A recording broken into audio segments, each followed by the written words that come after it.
Good morning, folks. This is Talking Point here on WESN, the content capital, only station in the nation broadcasting in HD. Sean Michael Small here, sans my co-host, hashtag Freakyton Shaw. We await the day. The day should be soon. However, hopefully I am not making empty promises. However, there's a lot to get into. We weren't able to have a show yesterday, so there's a lot of stuff that I want to get through because it's the nature of the media cycle, the beast of news, media, that, it never ends, it never stops. It might slow down a little bit, but there's a lot to get into, particularly with regards to crime in TNT. And more importantly, the response now within the budget debate about what seems to be the crime plan or lack thereof.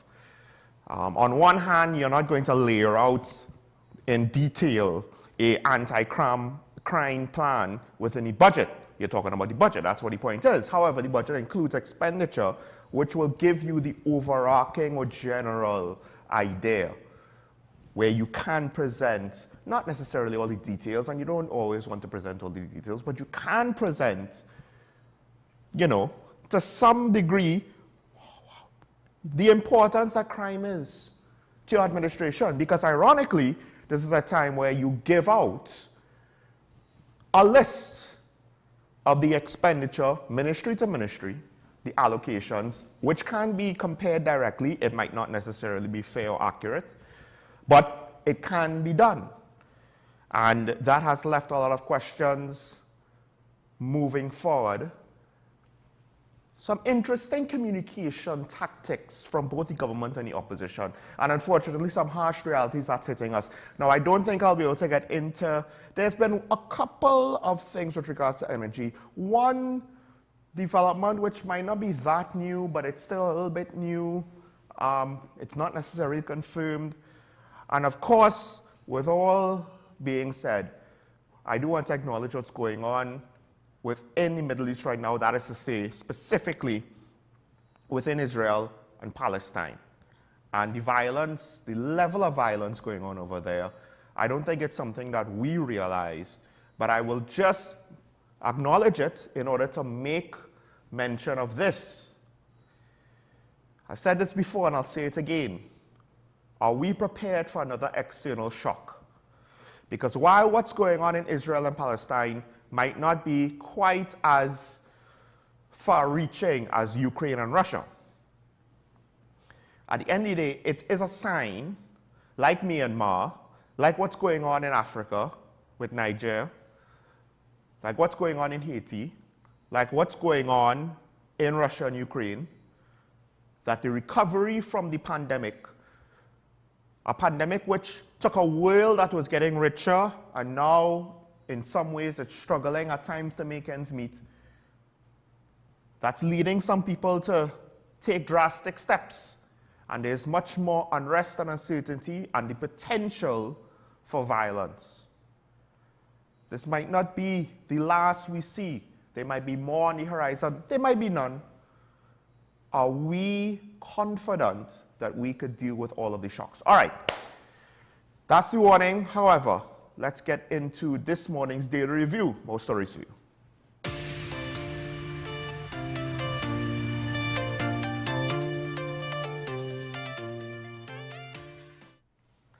And it's not every day that I will find myself in this position, but the time has come where I find myself agreeing with the opposition leader more than just on technicalities and minor details. The opposition leader basically has said in her response to the budget presentation, there can be no prosperity without safety and security. Because all in the lead up to the budget, I identified the economy in general, economic measures for growth, diversification, financial security, foreign exchange, etc. That's a big thing that feeds into crime to some extent, and then crime itself. Those were the two big things. There are other relatively large places of need in the national society: health, infrastructure slash public utility slash water, education, some of which also feeds into the crime situation and the economic situation, the rest of them. But these two, at the end of the day, they got all the attention, particularly crime. And I have to admit, I can't disagree with what the opposition leader is saying. But where I find myself, maybe you could say indirectly agreeing with the opposition leader, is with regards to the counter to her statements. And of course, there was more things that she said with regards to the crime situation and with regards to the government's response in the context of the budget and national security budget allocation and in context of what Minister Imbit presented. Minister Imbit, the Minister of Finance, of course, he did allude that more details for specific ministries will be presented by the ministers of said ministries. He's there to basically present the budget, the accounting, the figures. Well, Minister of Youth Development, Foster Cummings, he basically said that the opposition leader, her contribution was the usual doom and gloom response in an attempt to scare the population. And when I saw that, I understand why he says it. And out of context and a vacuum, I would agree with him. The problem is, between the potential for outside economic shocks, but more importantly, from what I have seen and observed in the crime situation, she doesn't need to say anything to scare me. I'm scared already.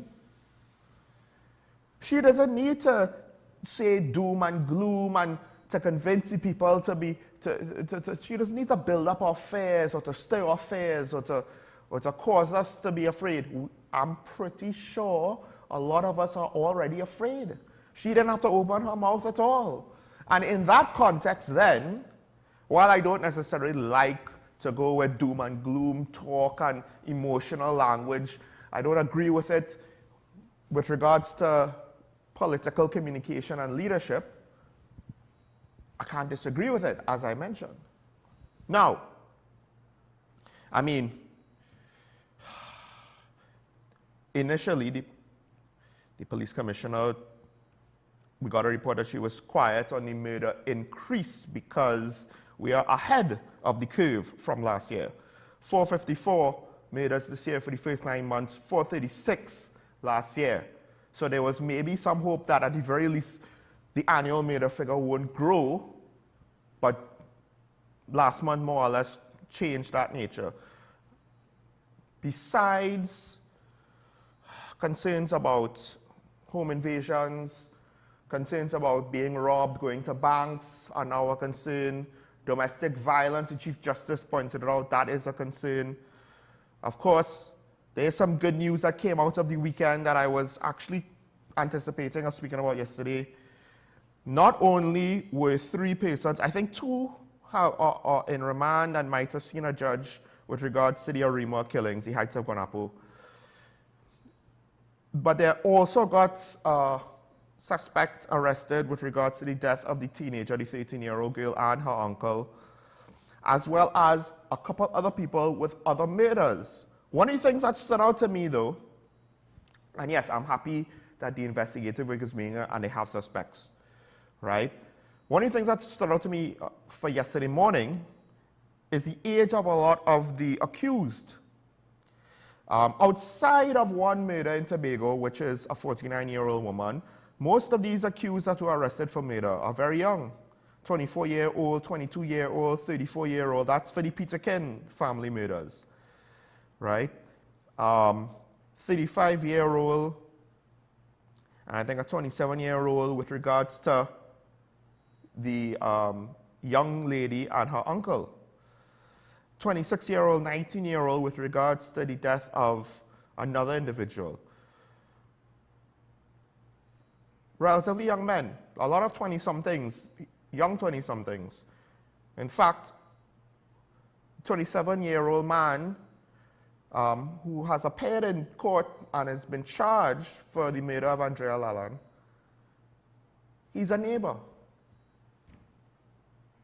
The thing with the police, and we will have the media ambassador later today, you know, murders aren't done by random, right? At the end of the day, usually there's some motivation for it which could trace back to the murderer. It could be revenge, in which case, you know, who was upset with you, who thought you wronged them.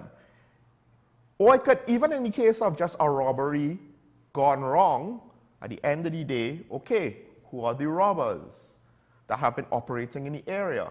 They picked you because, not by random, but because they figured it has the potential for them to have ill-begotten gains. Do you have money or jewelry or things of value to rob?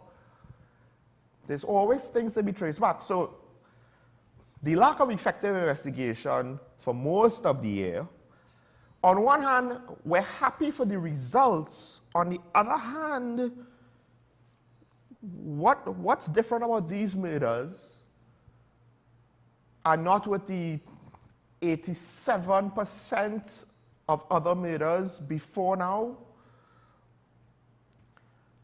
Ironically, I actually do think the Minister of National Security, so the opposition leader had her say, and on principle, she's right. I might not agree with how she comes across, you know, a lot of the minute details, but on principle, she comes right.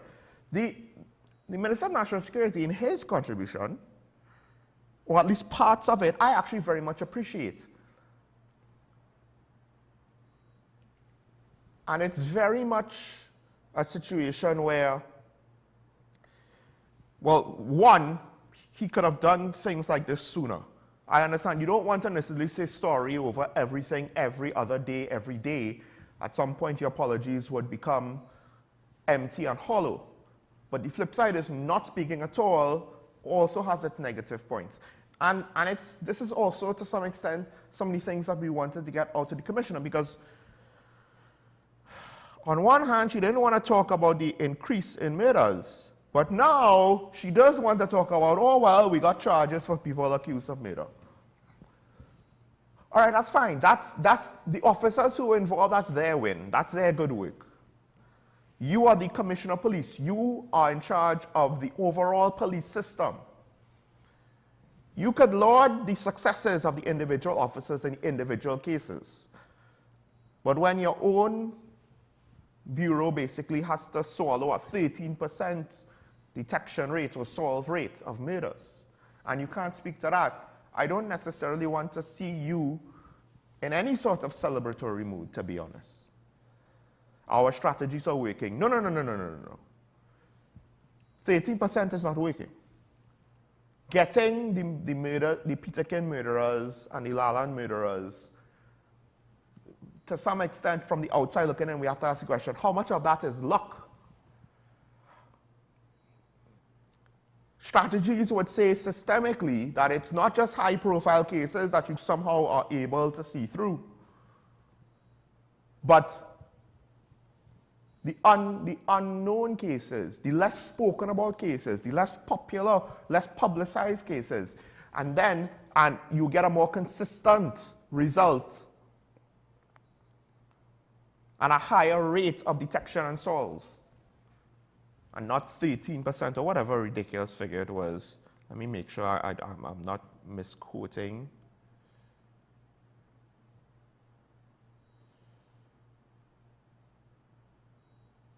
$13 out of every 13%. And this is also why I don't know if she doesn't know how to communicate. That aspect of the job clearly is outside of her skill set, which again makes me question, my good lady, why did you take this job? It's a public job. Communicating publicly effectively is one of the main aspects of the job.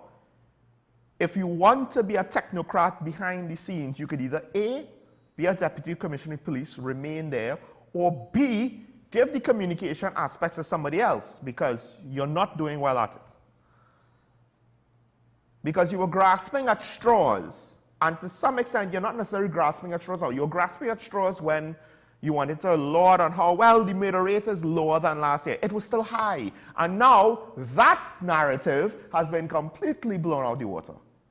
Even if somehow there's magically a reversal within the next 3 months and we get it under 612 or whatever the figure was last year, even if that happens, for the most part, that narrative is dead. Police efforts did not keep the murder rate from increasing, because at different points of the year, it already increased. But the minister, before I go to the break, he apologized. He apologized and he acknowledged things like trafficking, smuggling, irregular migration, cyber attacks. He acknowledged the fact that the borders are not secure, right?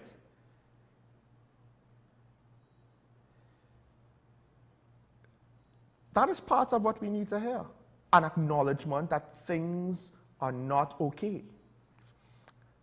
Not just some blind optimism that we have no basis to trust on, because I understand you can't give us all the nuts and bolts of what the strategies are. But clearly, so far, they are not working. So I would advise you tell the commissioner, don't say they're working. Nobody wants to hear that. Right? He has mentioned there's a new border security policy for Cabinet to consider. So it's not even at the stage of a plan yet. Okay, fine. Okay, fine. But you're giving us progress on where you've reached. I could accept that. That is something at least.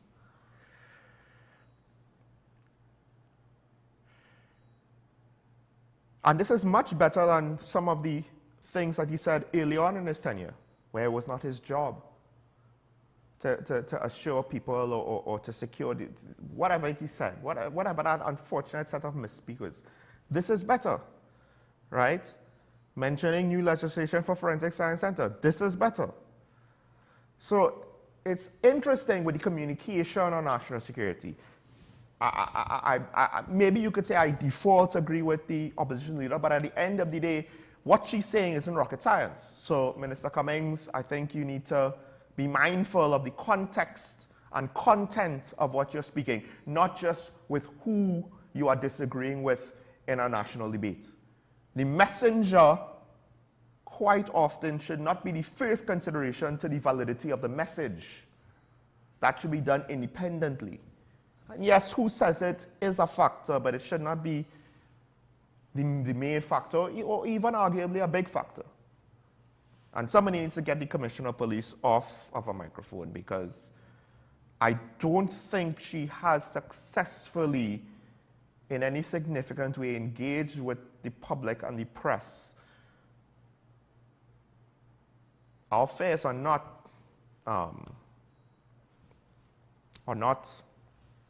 what's the word? Well, they're growing. You're not helping. And sometimes what she says is even worse. But I appreciate the Minister of National Security.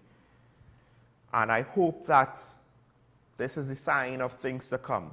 This is, to some extent, better communication and leadership that we need from the top positions. I don't expect Hines to go on the street and to capture criminals with his bare hands. No, that's not his job. But we need leadership from the people that hold offices like Commissioner of Police and Minister of National Security. Can he continue on this path? It's not easy, but then the big jobs are not meant to be easy. That's the whole point. That's why they're so sacred, they're so important, and they carry so much prestige. But unfortunately, it seems as though the Commissioner of Police, she's more concerned about the prestige of the position rather than the duty of the position.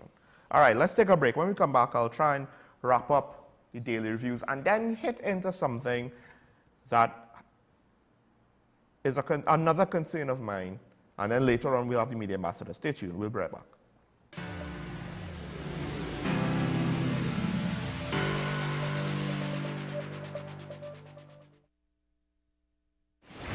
Are you ready? We're ready. We're ready. Yeah, we're ready. Friday, Fridays just got more important. On Friday, October 13th, Trinidad and Tobago's national football team battles Guatemala in a crucial Nations League encounter from 9 p.m. at the Hazley Crawford Stadium. A victory for the Soca Warriors will guarantee us a place in the quarterfinals with a host of possibilities, including the prestigious Copa Football and a World Cup seeding. Calling one and all to the National Stadium on Friday, October 13th. Let us fill it with noise and let the support reverberate. Tickets cost $100 covered, $50 uncovered. Tickets are on sale now at eboxtickets.com and at the venue from 12 p.m. on match day. Show your true colors. Be a fan. Be the ultimate Soca Warrior. We're ready for the road.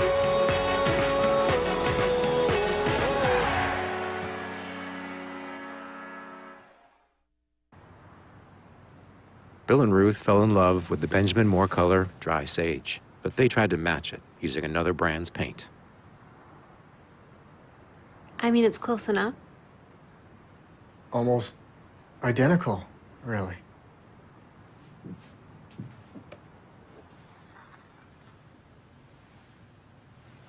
Yeah, there it is.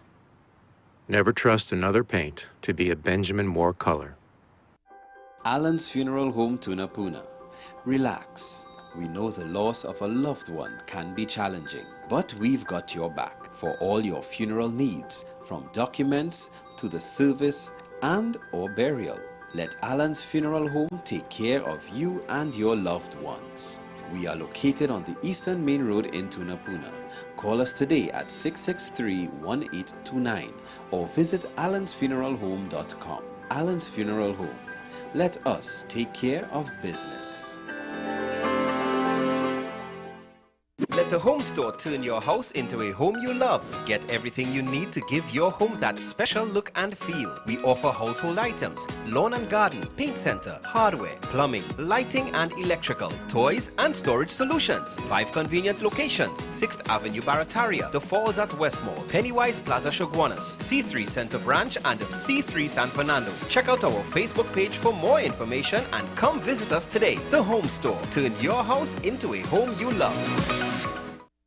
From Maracas Bay to Arafita Avenue and Piaco, Richard's Bake and Shark brings the world's most popular fish sandwich closer to you. Open daily at all our locations. You gave us the inspiration to be first. We gave you the solutions that put you first. You walked with us side by side, and we continued to serve you with pride.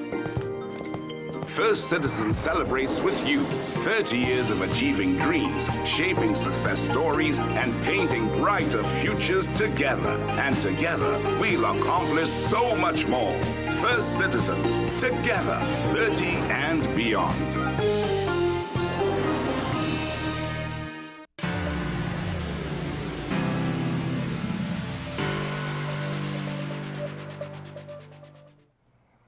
Welcome back to Talking About, ladies and gentlemen. And of course, I was just speaking about the crime situation. Murderers have been caught, but the actual detection for the criminals, the arrest rate, the solve rate, whatever technical term you want, is basically 13%.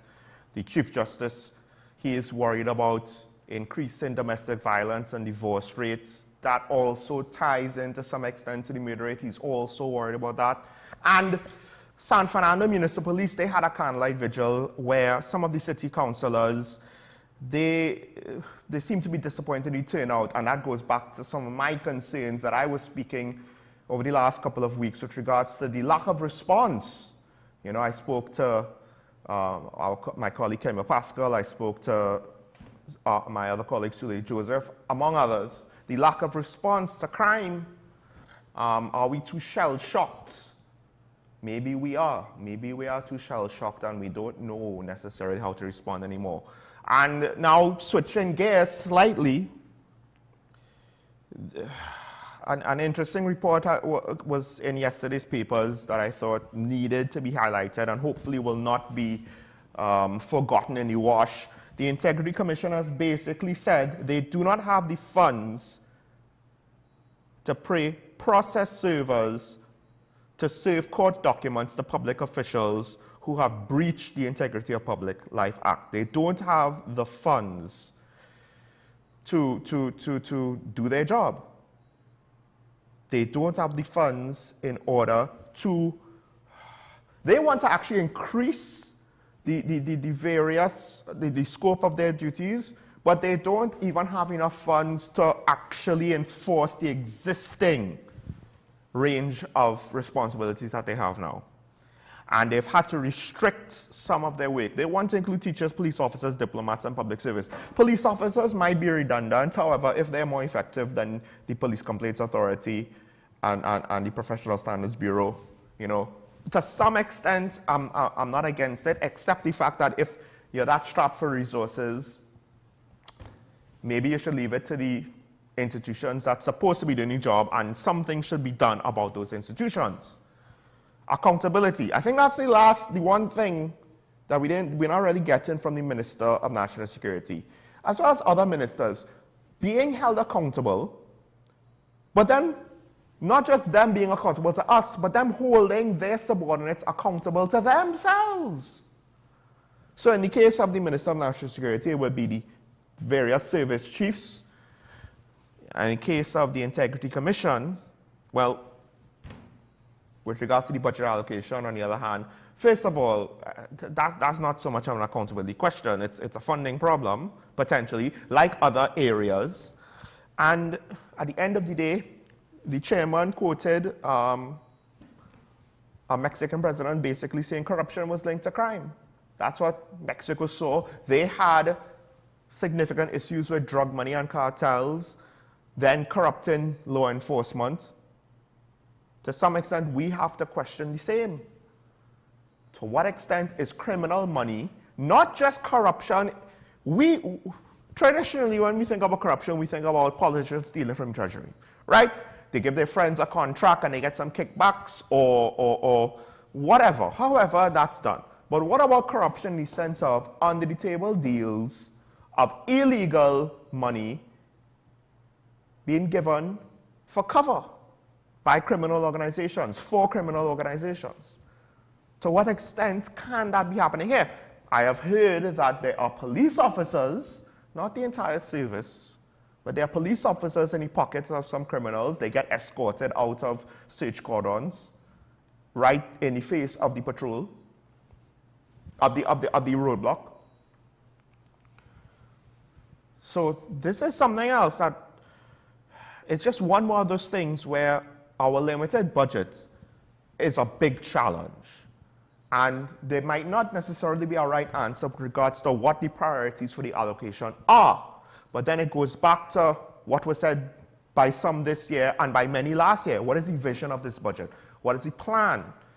Because it seems as though the budget is just trying to play defense and hold everything together. And if the Integrity Commission allocation is going to suffer because of it, I don't know if that's a good thing in the long run. I don't know if that's something we could be cheap on. All right, run out of time. Quick, NIS.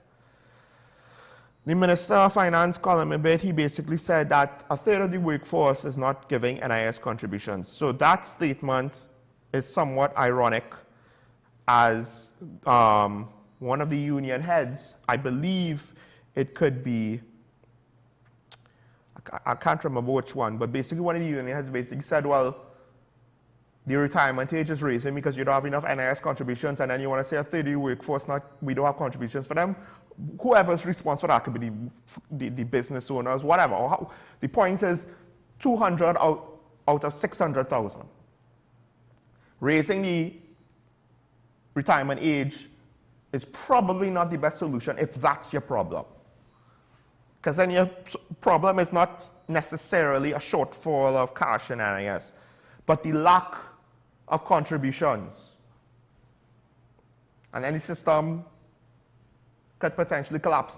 That said, if you don't pay the contributions, this is the catch, I think, that perhaps the union leader is not considering. If you don't pay the contributions, are you entitled to NIS?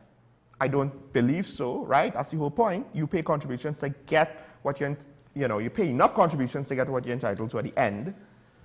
But I don't think we've reached there. If we're not paying $200,000, then are they going to get anything at the end? That's a separate problem.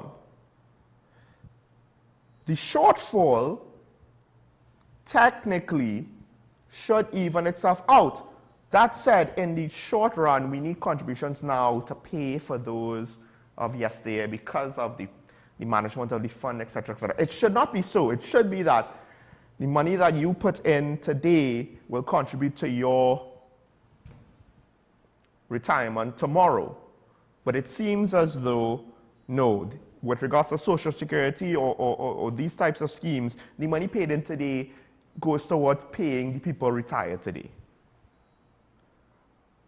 And that's why the system itself, I don't know if it's in a healthy place, because if it's dependent on that, I'm telling you right now, it's not just going to be 200,000 or 30 workforce not getting contributions. The demographics is eventually going to come into play if we're reliant on the workers of today paying for the retirement of the workers of yesterday. If that's how the system is running, if it's not I pay for my retirement down the line, my money today is going to retire today, somebody else will be paying for me when I retire, then that demographic issue that we want to gloss over in TNT, that is going to hit us like a ton of bricks, if it hasn't already hit us, because that circumstance is the problem. That circumstance is the problem. And I guess I'll have to end this here. I won't be able. There were some things with regards to banking, but I can't get into there. Maybe I'll get into it tomorrow. That story is not necessarily timely. What is potentially timely, but what is a long-term concern, the last story in the Daily Review today, water concerns. Now, over the weekend, there was reports, Cedros residents, they were protesting they haven't had water for 2 weeks. And I get it. Water is a strange thing in the sense that my water supply problems will not affect people outside of my area, right? Will not affect people in South or Tobago. Water supply problems in Miaro are not going to affect me because it's not one big system. It's several systems for different areas. But I do wonder if this is going to be the start of something, because there's concerns about the Hollis Reservoir and the amount of water it could produce. It's already not producing as much as normal. And there's concerns. It might not work out this way. Weather is not an exact science, right? Weather forecasting. But we have a dry season coming up, and it's reasonable to be worried with the state of the water cycle or the water table of the nation right now, and the lack of production from the Hollis Reservoir, or the limited production, or the lower production, that we might see similar reductions relative to the dry season. That is to say, when things become tight, on the same ratios, it might become tighter. And I've seen, not too long ago, there was a dry season. I was in Tobago at the time, and it was very rough. We were day to day checking on water levels in the tank for the business because we needed a lot of water. We were day to day, right? WASA even had to come and check our tank in order to get their information. They were checking tanks all over. And this is a concern. I'm glad that WASA is acknowledging it now. It's warning us now so that we could be prepared. It's warning us now so that we could understand the gravity of the situation. So when things happen down the line and they have to respond to it, we're not going to act as though what's going on, you can't do your job. No, it's very real. And right now, access to water might be even more important now, more than ever, with the level of heat that we're experiencing and the challenges it's going to have. Down the road, maybe we as a people might adapt, but it might not be this generation, it might not be us that will do so. There's a different level of heat, and water supply now becomes even more critical. So just be mindful, don't complain if there's shortages. Remember, there's construction, There's expansion of the country. WASA has to expand just to keep up with that. And they were technically already behind. And there's a whole host of other things that we could talk about WASA. This heat wave and what it's doing to our water supply. It's a new wrinkle. It's a new challenge. Try to be understanding with regards to your water usage and cooperative with regards to strategies in place to deal with it.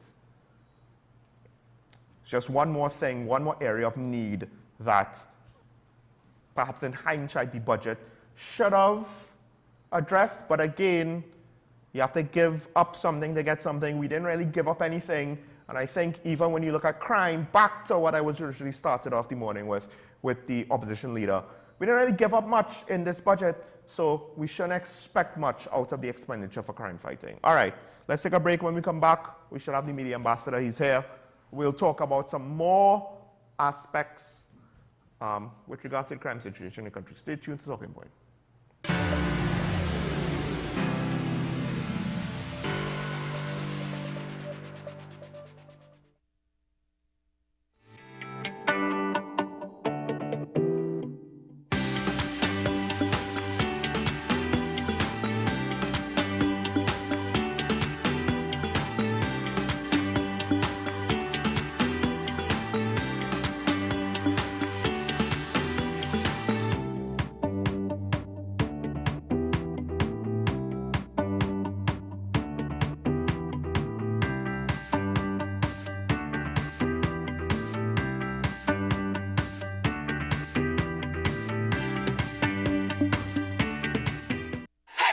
FanZone, your reliable, authentic supplier, has just gotten better. You can now visit our website www.fanzonett.com for your authentic wear and collectibles. The only place where you can use both your Visa debit and credit cards. Visit our website fanzonett.com to make your purchase today. My name is Carl Media. I'm the founder and the host of Ever Increasing Voice Ministries. Join me every Saturday and Sunday on WESN, this powerful station, at 9 a.m. on Saturdays, 1 p.m. and 7 p.m. nightly. Also on Sundays, I'll be on at 7 a.m., 1 p.m. and 7 p.m. at night time. When you come here, we are getting people heavenly ready. Let the home store turn your house into a home you love. Get everything you need to give your home that special look and feel. We offer household items, lawn and garden, paint center, hardware, plumbing, lighting and electrical, toys and storage solutions. 5 convenient locations: 6th Avenue Barataria, The Falls at Westmore, Pennywise Plaza Shoguanas, C3 Center Branch and C3 San Fernando. Check out our Facebook page for more information and come visit us today. The Home Store. Turn your house into a home you love. If these walls could talk, they'd cry uncle. They didn't plan to become offices or yoga studios. But they've stood by us, even when we got a little stir-crazy. For that, they deserve some thanks. They deserve Benjamin Moore. You gave us the inspiration to be first. We gave you the solutions that put you first. You walked with us side by side, and we continued to serve you with pride. First Citizens celebrates with you 30 years of achieving dreams, shaping success stories, and painting brighter futures together. And together, we'll accomplish so much more. First Citizens, together, 30 and beyond. From Maracas Bay to Arafita Avenue and Piaco, Richard's Bake and Shark brings the world's most popular fish sandwich closer to you. Open daily at all our locations. Are you ready? We're ready. We're ready. Yeah, we're ready. Fridays just got more important. On Friday, October 13th, Trinidad and Tobago's national football team battles Guatemala in a crucial Nations League encounter from 9 p.m. at the Hazley Crawford Stadium. Are you ready? A victory for the Soca Warriors will guarantee us a place in the quarterfinals with a host of possibilities, including the prestigious Copa Football and a World Cup seeding. Calling one and all to the National Stadium on Friday, October 13th. Let us fill it with noise and let the support reverberate. Tickets cost $100 covered, $50 uncovered. Tickets are on sale now at eboxtickets.com and at the venue from 12 p.m. on match day. Show your true colors. Be a fan. Be the ultimate Soca Warrior. We're ready for the road.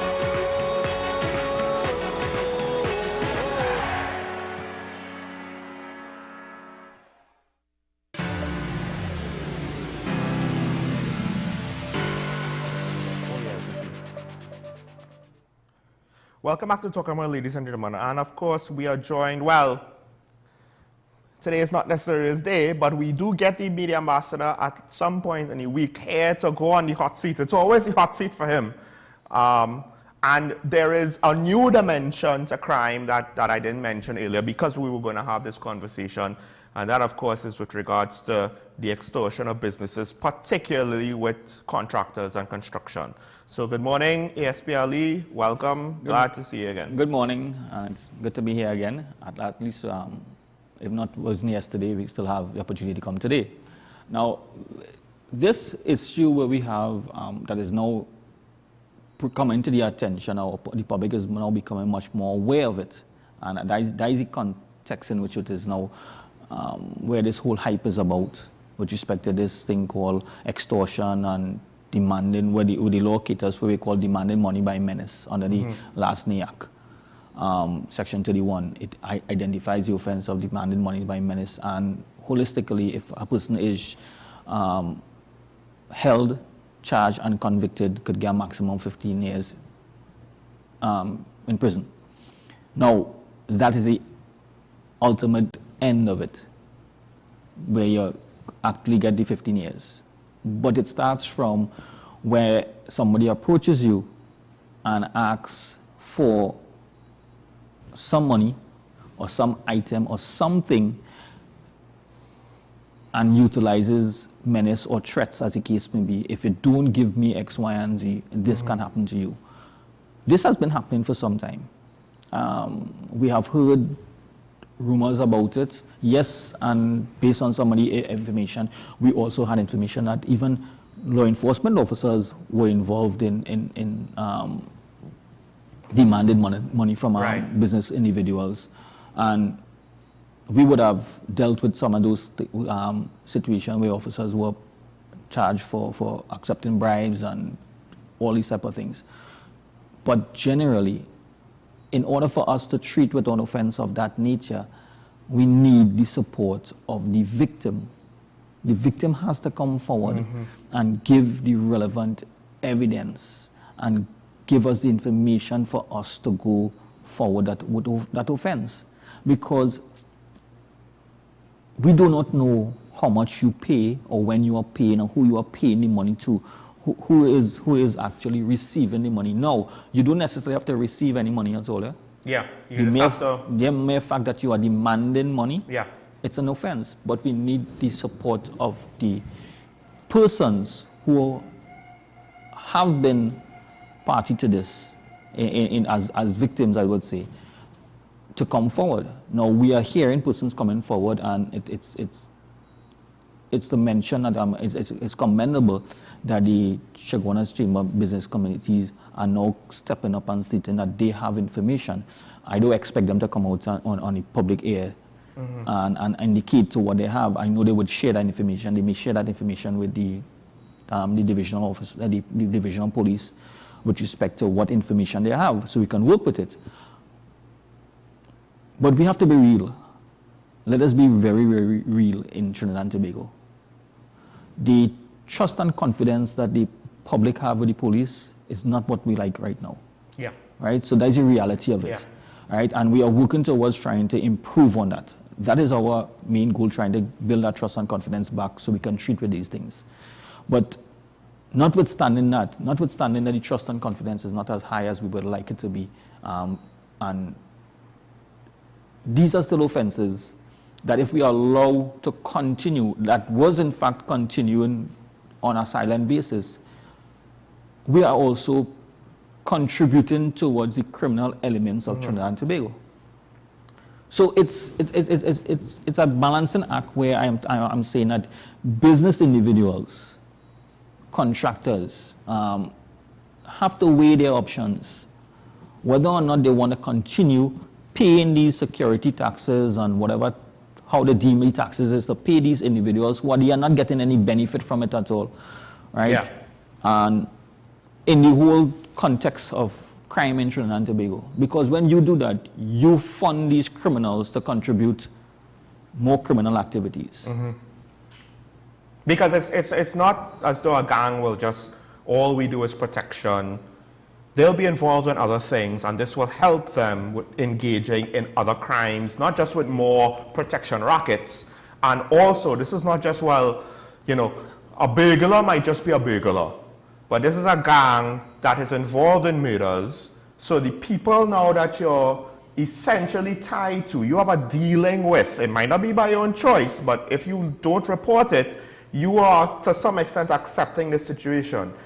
You don't know what else they could demand of you in future. Exactly, and it may not be you at this point in time.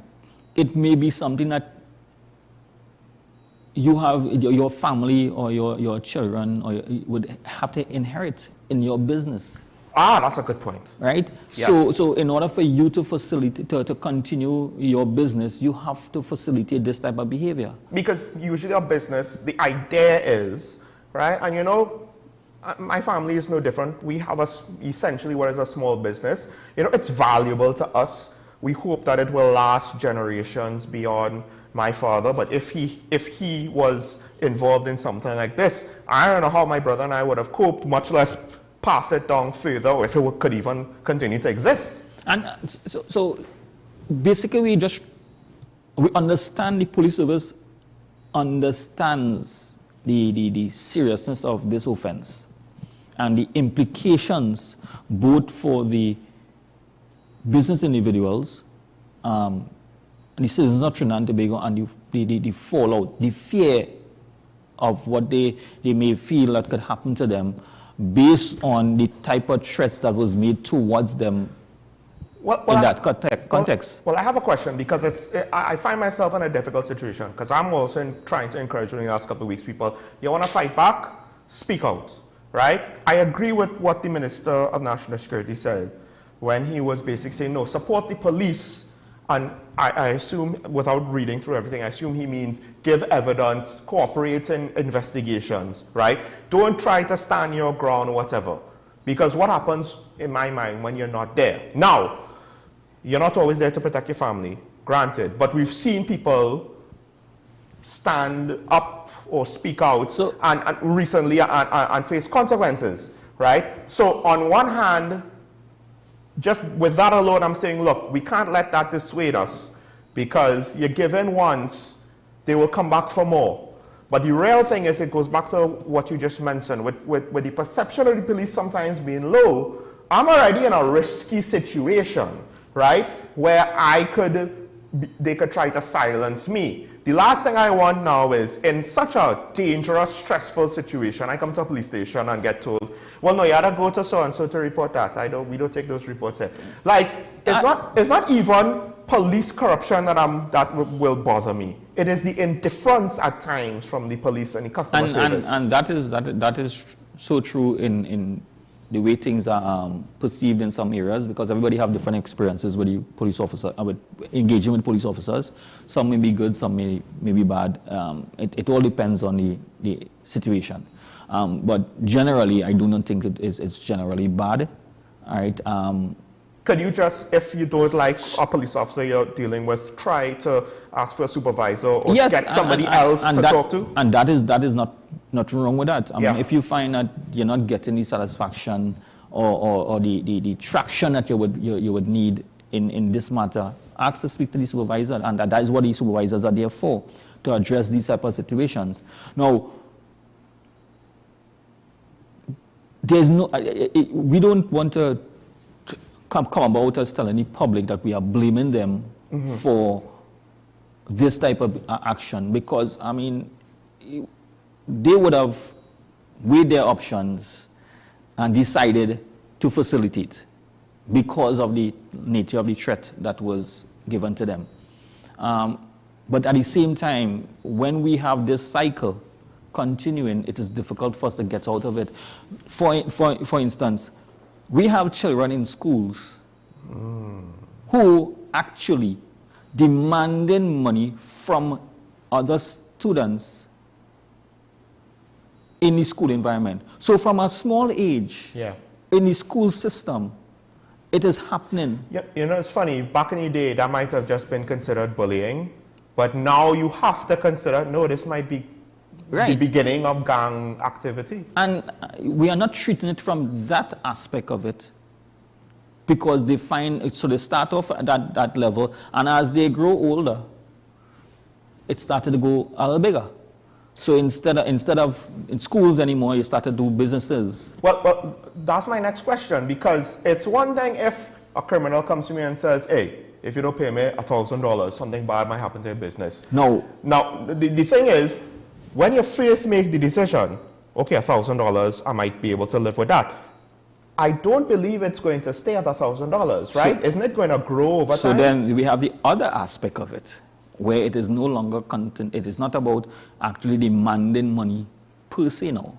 We have persons who are demanding that we be given employment, not coming to work, but have a salary. So there are several types. There are contractors that they go to contractors in certain areas and tell them that you have to employ certain amount of persons. These individuals are getting a salary, right? And if you don't, you can't continue your business. So it is not, there's a wide array of how this particular type of extortion / demanding money by menace, and the law itself caters for a wide range of activities. Writing a letter, sending a letter to an individual telling them that you have to provide X, Y, and Z, also catered for in the law. Even if it threaten to say certain things about an individual, and if I don't, I can post blackmail. Up some similar like blackmail for certain. So the law caters for a wide range. So it is something that we have to look at, because it is now becoming much more prevalent, and persons are realizing that it might be lucrative enough to utilize that type of avenue to demand money and ask persons to give me jobs, provide X, Y, and Z, or provide jobs for these amount of persons, and then you provide jobs for a certain type of person, and on the day for pay, they're not getting the correct salary. You are to pay this amount from the employees, the persons who work at a pay a third party, because we get them jobs for you. All of this is happening within that whole sphere. And all of these type of activities are also funding this type of criminal activities. Now to go back to how you started, I want people to understand clearly. It's not as though you're going to get these threats in an email.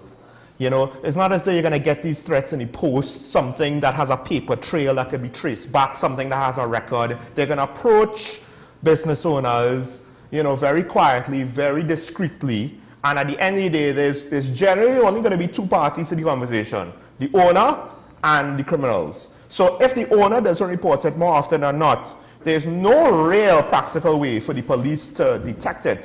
You might be able to see that gang member X, Y, and Z are frequently coming to somebody's bakery, and you might make, you know, an assumption. Okay, maybe it's protection, maybe it's something else. But the police is not going to know on cases like this. It's kind of similar to domestic violence. It's behind closed doors unless you report it. So you can't necessarily fault the police if it's not reported. And that is exactly what it is right now. But now you are hearing groups and organizations bringing it up to the fore. And indicating that it is actually happening. So it's commendable that they're now stepping forward. Now, I don't want to use any political organization structure, but the context of, from my view, the context of stand your ground, it might be difficult to put in one area, but stand your ground doesn't always mean using a firearm. It could be just simply coming out and saying something. Yeah. Standing your ground in that I believe this is the right thing to do, and you do the right thing. And that's where I would, where I agree with it. That concept, like you, do the right thing. Because folks, we have to break for news, but I'll close with this, because there was this whole thing about soldiers to guard construction sites, and I'm like, okay, but we already know criminals go follow people home, right? The soldiers gonna guard the contractors' homes. They're gonna guard their workers' homes. The extended farm. They'll find a way. Criminals are not foolish. Some might be, but they'll find a way. You can't put a police officer on a soldier in front of every business and business owner and manager, supervisor. Right now with certain crimes, what's the worry? It's not the business being part of the crime, but the employees. So true. So I don't want to say what it is, because I don't want to reveal anything that I've been asked not to reveal. But folks, we have to break for news. When we come back, of course, the ASP will be available to take your questions. And of course, so will I. So, news hour next, and then when we come back, we open the phone line. Stay tuned.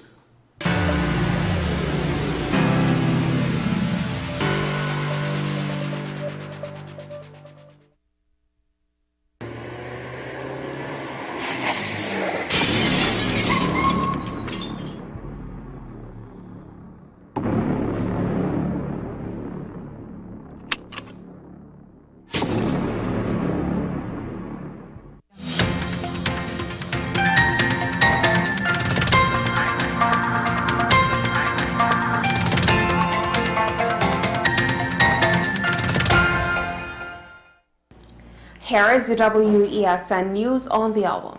I'm Sira Ali. Thanks for joining us. Here are the headlines.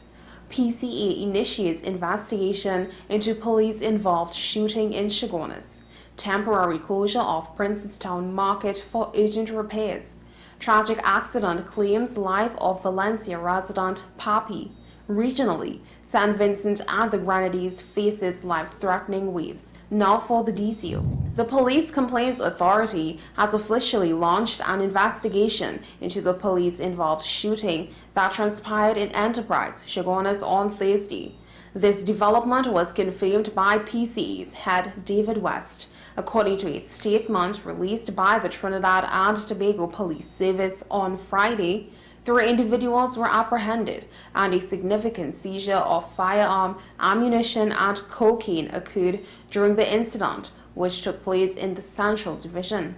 The statement explained that officers were on the routine patrol around 2:15 p.m. when they observed a white Toyota Axio speeding along the southern main road. Subsequently, they followed the vehicle until it came to a halt at Das Branch Trees.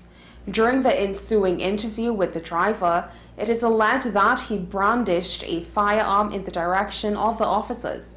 The PCA's involvement underscores the commitment to a thorough and impartial examination of this police-involved shooting, ensuring transparency and accountability in such cases. The Princestown Market is set to undergo crucial repairs, prompting its temporary closure starting from Monday, October 16, 2023.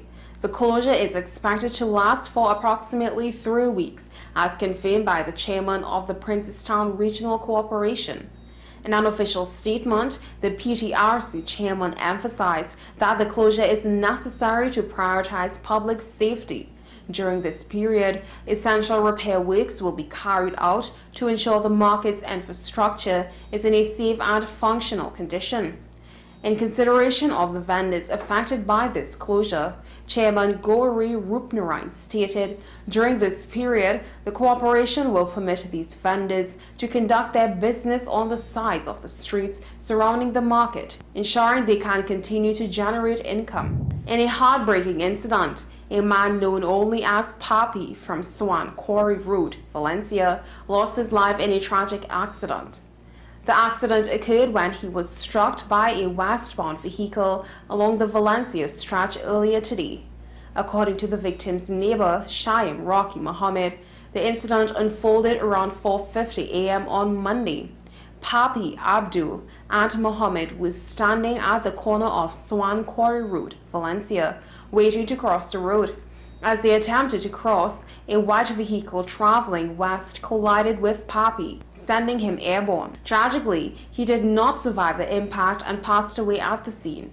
Mohammed revealed that Papi was on his way to the Arima Mosque to pray, carrying his Quran book and sheet in his arms at the time of the accident. Regionally, the National Emergency Management Organization has issued a critical advisory for coastal residents, sea bathers, and fishermen in St. Vincent and the Grenadines, urging them to avoid the sea for 3 days. This cautionary measure comes in response to the imminent threat posed by life-threatening surf and rip currents, expected from early Monday morning to Wednesday. Fishermen have been advised to secure their boats, engines, and gear, while coastal residents are urged to take precautionary steps to protect lives and livelihoods. Well, that's news to the hour on WESN. I am Sira Ali. Thanks for watching.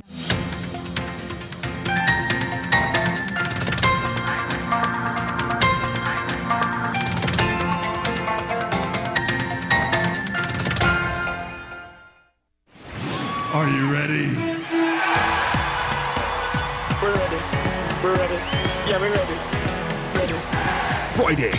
Fridays just got more important. On Friday, October 13th, Trinidad and Tobago's national football team battles Guatemala in a crucial Nations League encounter from 9 p.m. at the Hazley Crawford Stadium.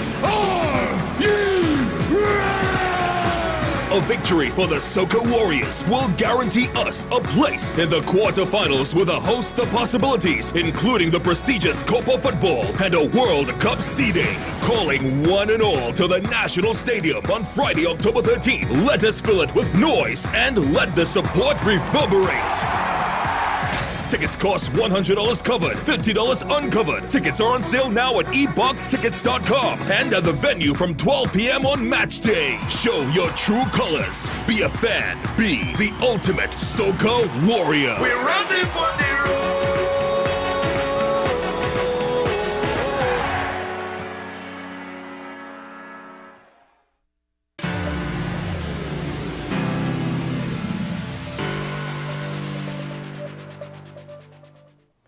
Welcome back to Talking About, ladies and gentlemen. Crime out of the budget, that's more or less the topic, as well as, of course, the trending crime, the new trend being contractors being extorted, the age-old protection racket, which I never necessarily heard too much of when I was younger. You know, it was always drugs and gangs and murders and stuff like that, then kidnappings became a thing. But it's not surprising. It's an age-old crime. The media ambassador, Ashraf Ali of the TTPS, ASP Ashraf Ali, he's here with us this morning to take your calls. He's in the hot seat. I'm also, of course, always willing to take your calls. You have any questions, you know, you could direct all of the political, economic stuff to me. If you have any crime questions, if you have any queries, information, you want some advice on what to do in some situations, he could do his best to answer you. So the phone lines are open.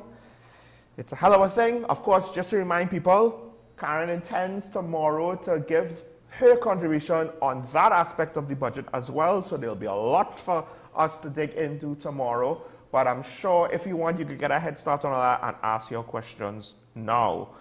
Meanwhile, I guess while we're waiting, and I never know how long this pause is going to be, I'll just briefly mention something. There was one aspect, banking, that always seems to come up.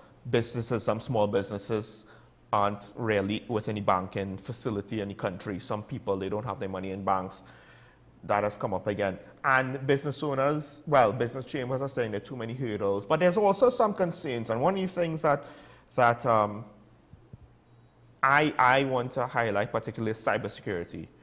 Because a friend of mine is caught in a situation where somebody accessed her account. But then what made it worse is, at least right now, how the bank responded to it is leaving her with more questions than answers. Well, right? The thing about it is that, like I said, everybody may have who went through this situation may have had some different experiences with the banking system with respect to that. I can speak from my situation because I was in fact, my bank card was actually scammed. Right.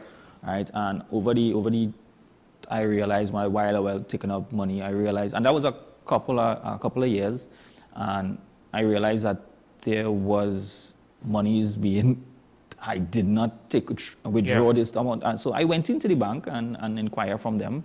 I find it was a bit tedious with what they were asking me and the type of questions they were asking and all of that. But then afterwards, I realized what was the reason behind it. I mean, at first, it was really disturbing and it was upsetting for me. So I could empathize with some persons, the level of questions that you have to answer and the type of, for want of a better word, the type of interrogation they're going to ask about your transactions. Because some persons may not be forthright with what they're doing and they may forget some of the transactions.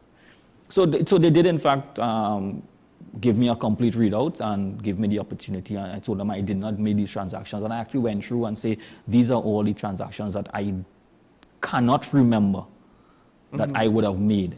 Because some of them I clearly don't use certain type of... services or byproducts. Right. Yeah. And they would have collected that. I made my report afterwards. And then I came back in afterwards, and through the bank manager, they were able to identify what was the situation. They did, in fact, told me that my account, my card was scammed. I got back, they went through the process of fixing back over the card and giving back a new card and everything like that, and I was reimbursed.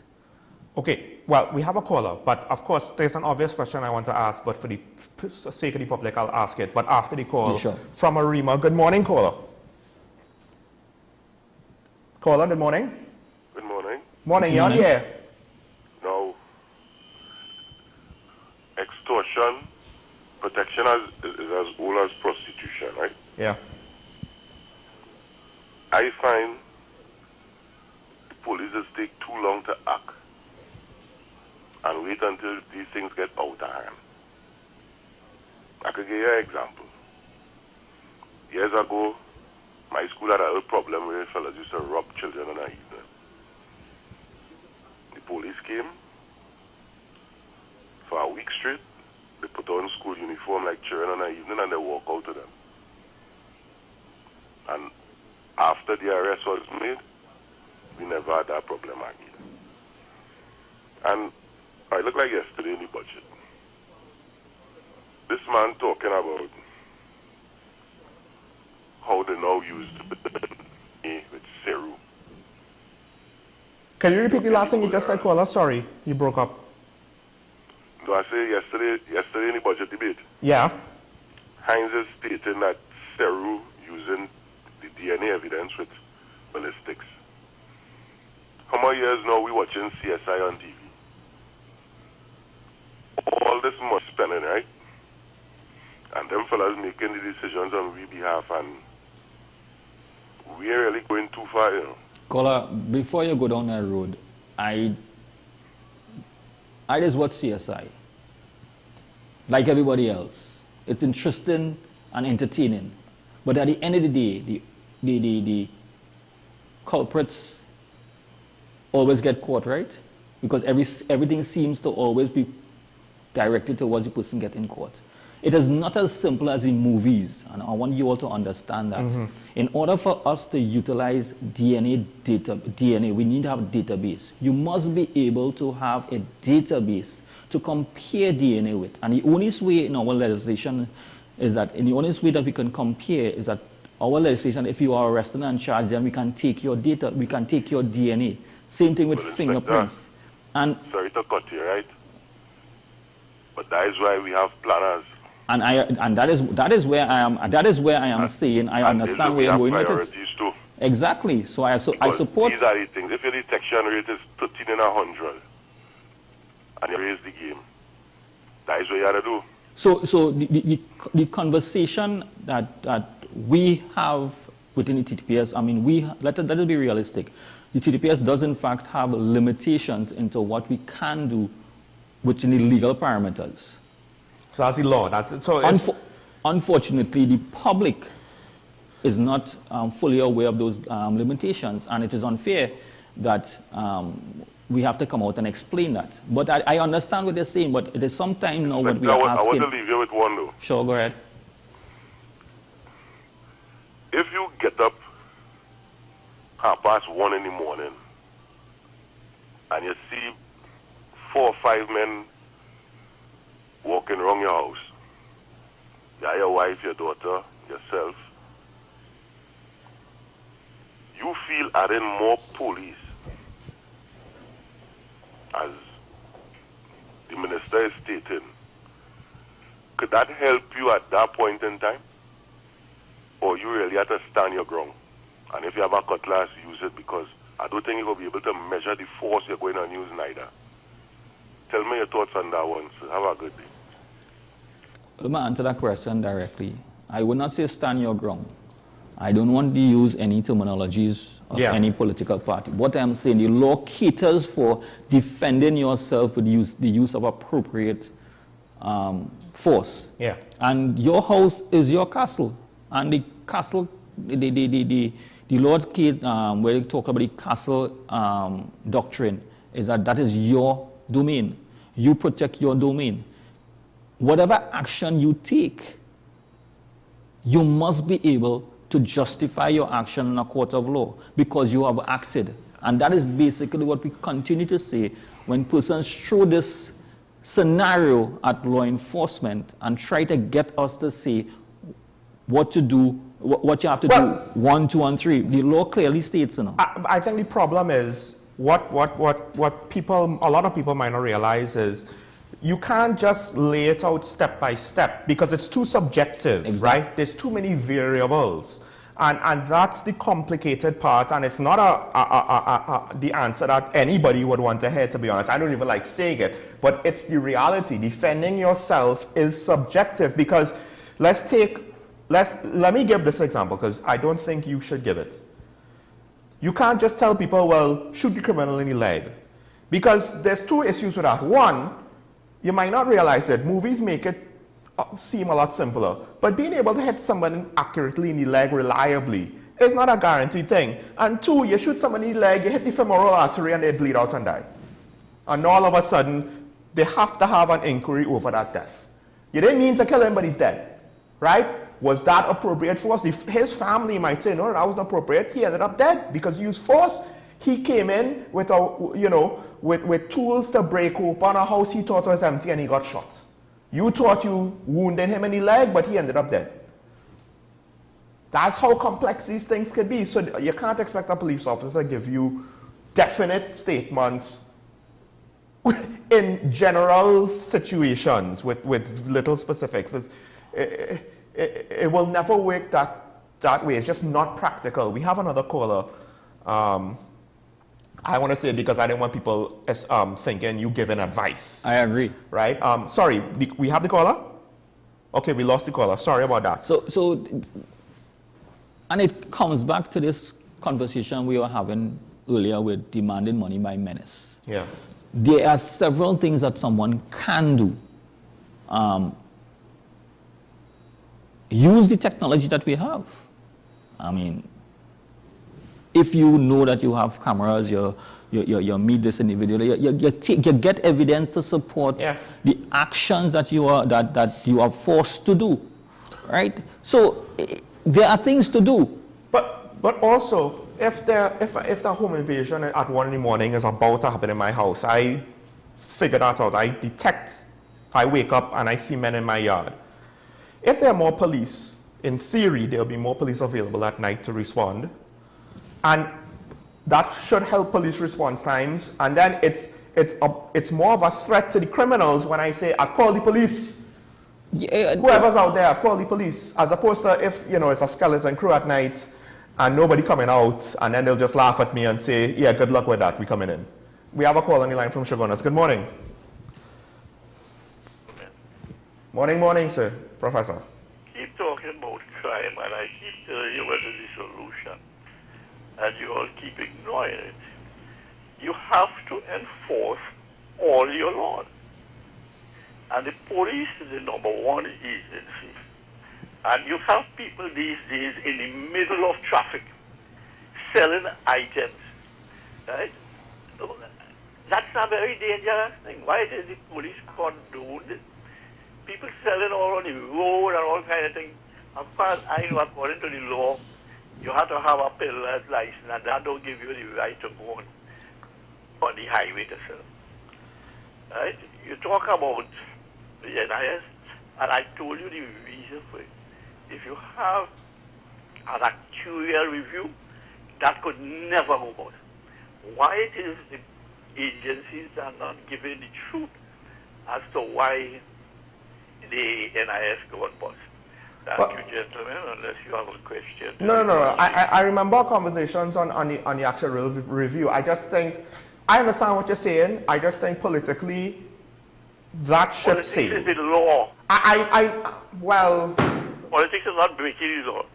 I don't know if it's still the law.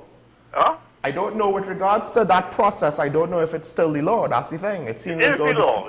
Law has not changed. Okay. Well, then I don't know. Check the law online. Yeah.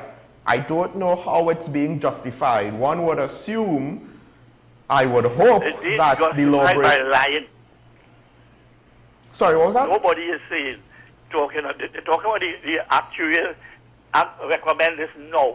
Yes. They didn't tell you what he recommended was 10 years ago when they did the problem. Yeah, no, I know what you're saying. I'm just thinking, I don't, if it's not legal, I don't know how everybody else is allowing successive governments to get away with it being the way it is. But I understand, Professor, where you're going. I'm kind of moving past that point because I think on some level that ship sailed. It's a pertinent one. No, it's a sail. Anyway. The whole idea behind the NIS was to give you a pension related to your income. And you have about 8 different categories you could be in. Well, now everybody, nearly 99% of people in the minimum. Caller, to some extent, what I said actually might be in agreement with you in a general way. But I have to thank you there. Deal with the law. I'll get to that because your first point I'll get with the ASB. We have another caller waiting from San Fernando. So thank you, Professor. San Fernando, if we could go to you, you're on the air. Good morning. Good morning, Sean. Morning. Morning, sir. Yes, Pierre, last week I asked a question that Sean decided to answer for you. Yes, so I ask it again to you. Within the police service, there are a lot of allegations of rogue officers and that type of thing. But I am saying that within the service, these officers work with other officers. And I am certain that there are officers that know who these officers are, who the ones that are discrediting the service. And I am amazed why I'm not seeing more people being brought to account, officers being brought to account by the good officers. Or is it that this blue wall scenario where nobody reports their batch? Is that the case? That you all decide that you're not going to bring one another to account? Because it seems to be getting more and more ridiculous. One other thing before I can answer this as well. With respect to this 1,000 new officers, you know, until the structure of the service is fixed, until the structure is fixed, and that's the problem.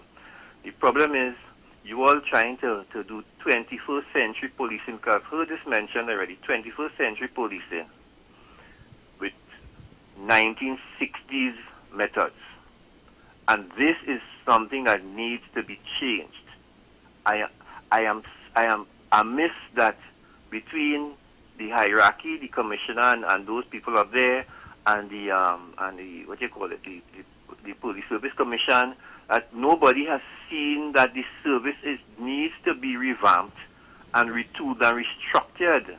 I am amazed that all these crime fighting plans and all, nobody is seeing that part of the service that needs to be fixed. It's like you all want to bring 1,000 officers, new recruits. It comes like you're putting oil in an engine that is cylinder head leaking, the tappet pan cover leaking. What's going to happen? Nothing significant. While I know some, when you put bodies at a problem, it will have some impact, but not the impact that we want. I'll listen off here. Thank you, Hola. Well, I mean, the first question is hot for you to get that answer. No, that answer is not as difficult thing. Enforcement of the laws, I all in support of enforcement of the laws of Trinidad and Tobago. But I mean, but however, okay. However, this is not a cop-out. Let's be real. If the police service of Trinidad and Tobago goes down the road of enforcing the laws of Trinidad and Tobago, we will shut this country down. But with regards to... Understand the context of what I'm saying, because, for instance, under the Motor Vehicle and Road Traffic Act, there are several laws under the Motor Vehicle Act. I want to choose that one. I'm choosing that one specifically because many of us are drivers on the roads of Trinidad and Tobago, and we traverse the roads of Trinidad and Tobago. We do, in fact, breach the laws of Trinidad and Tobago on the roads. Many drivers, right?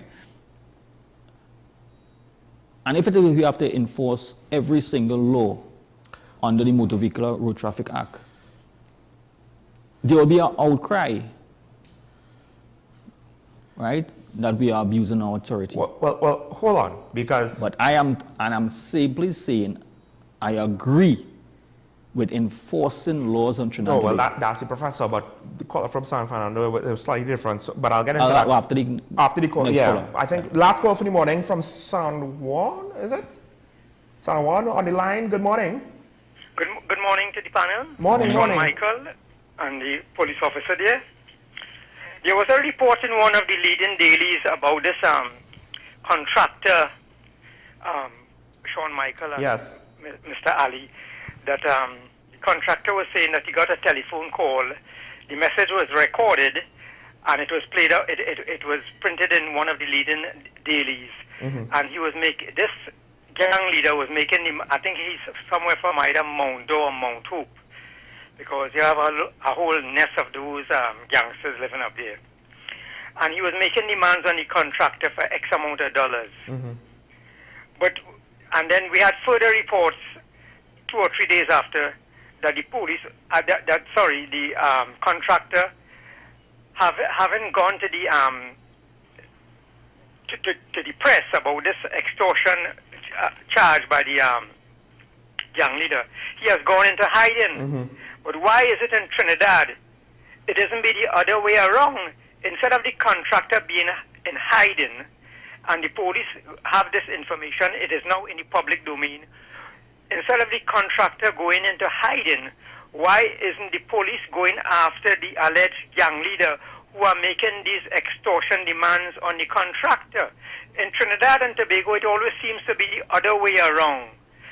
I remember a criminologist coming from the United States of America many years ago, and he said he was alarmed. He spent about 5 or 6 days in Trinidad and driving throughout the length and breadth of Trinidad and Tobago. He was alarmed at the number of people being burglar-proofed in their house. They have burglar-proofing.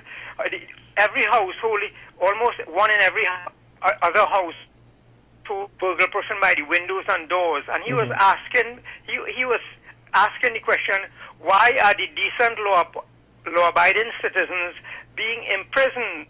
It is, and we cross the streets, roaming the streets, terrorizing decent law-abiding citizens. So in Trinidad and Tobago, it always seems to be the other way around. And I think that they should go after these gangs who, this case that I highlighted, the contractor said where the person resides, or Mount Hope. I think the police officer should go after them. Okay. So, in closing, Mr. Ashraf Ali will tell her when he leaves this television studio there, he is going with a group of officers to flush out this man. Well, I listen to Caller, I have to end it there. Sorry, because we're almost out of time, and there's a backlog of questions now for the ASP to answer. So, as much as I would like you to respond to that caller, and I don't want that caller to be left out, Mr. San Fernando has been waiting for a whole week to get the answer to this question, and it's not just about enforcing our laws, But with regards to the police, right, so why don't the good cops now take a strong stance on the crooked cops? You see, there's an assumption. Right. Right? And persons like to make assumptions without proper data. I would not say, within the Trinidad and Tobago Police Service, an officer can report another officer. It is not public knowledge within the police service that who reported who. Right. It has a particular chain of command of information that has to be channeled. Is an allegation and an investigation will be conducted to determine the veracity of the information. But what you are looking for, what persons are looking for, is social media sensitization. The story. That 10 officers have been did this way. We cannot make. You don't publish that. No, we can't do those type of things because those are there's allegations.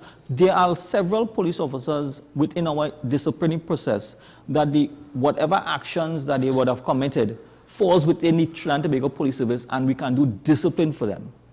Internal discipline. So what you're saying is, because I believe you mentioned that point before, and I pointed out, if it was public knowledge, that could be a means to then manipulate the system by members of the public giving false allegations. But more importantly, with regards to the question directly, it's not that officers don't report other officers, it's that you all don't then publicize those things. It all depends on the nature of the report, right? The same way that we may arrest an individual based on allegations made, and I want to reference the same thing with the contractor. Those are allegations. It's a voice recording. For evidential purpose, in accordance with the law, we have to verify the veracity of the recording. Who it belongs to. Yes, we have an investigation taking place. The time frame might not satisfy individuals because they want quick response and quick action against these type of allegations. But at the same time, the contractor was fearful for his life, so he went into hiding, right?